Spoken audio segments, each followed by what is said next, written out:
everyone, my name is Tina and it is CK. We are the journalists.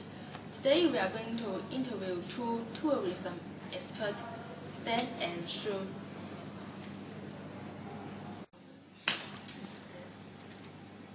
Can you give me some examples?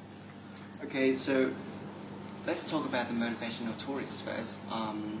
Essentially, there have been a lot of different theories on this, like Gray, 1970, who identified the wanderlust and sunless tourists, and also Dan, 1976, identified the enemy and the eco-enhancement tourists, and similarly, Fogg, 1974, identified the psychocentric and the allocentric tourists. So I'll explain to you one of these. So let's talk about, for example, the difference between the psychocentric and the allocentric tourists.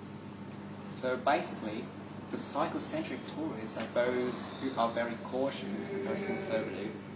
Those people are overly motivated to go to places but they've already known a lot about it.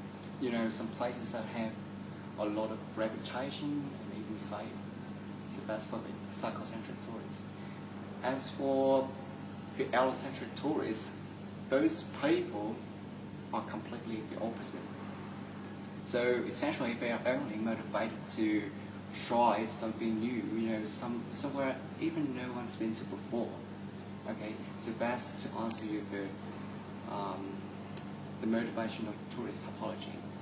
And as for the experiential tourist topology, then we've got the eco-tourists and the cultural tourists.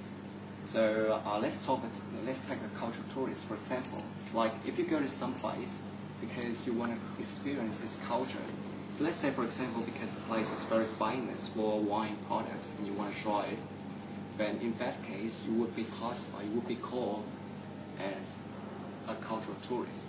And to an even more detailed level, cultural tourists can be divided into different categories.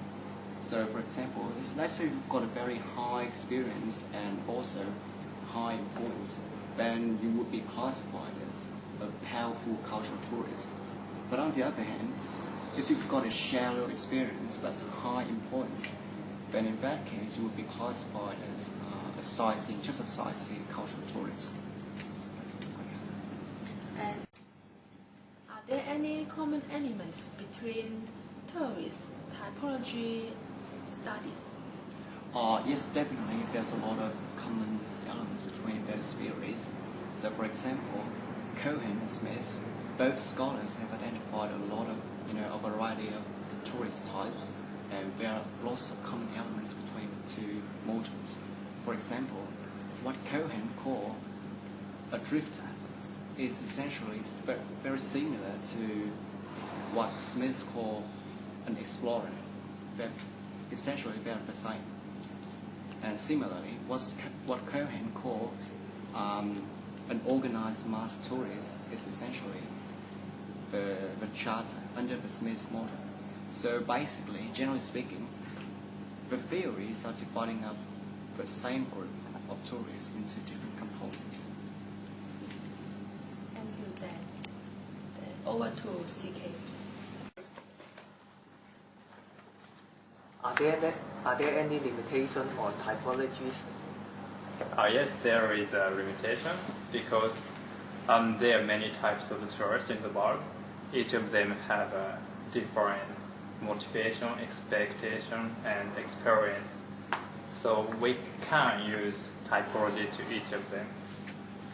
However, on the other hand, we might use typology to group of tourists because when we're looking at a group as a tourist, they have similar motivation, expectation, experience.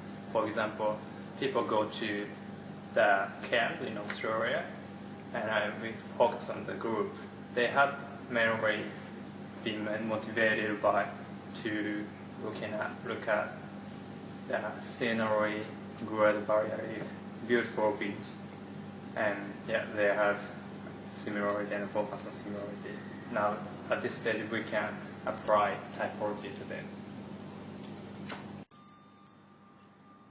What is the implication on tourist industry? Its implication. Now we know that many tourists have similarities, similar motivation, experience, and expectation. We look at them and focus on what they want and needs, and by understanding those needs and wants, we can provide the better service. For example, better restaurant service, better hotel, and better public transportation access from location to location. By doing this, we create more satisfaction and create more happiness in the location where they went to. And probably after that, they are going back to their country and talk to their family and friends about what a great place they went to. And maybe their friends and family think, oh, yeah, we should go to the destination that the tourists went to because there might be a great place. So this is why typology and focus on the typology is very important and maybe create a development in a tourist industry. Okay, thank you.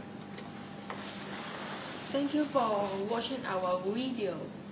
Goodbye.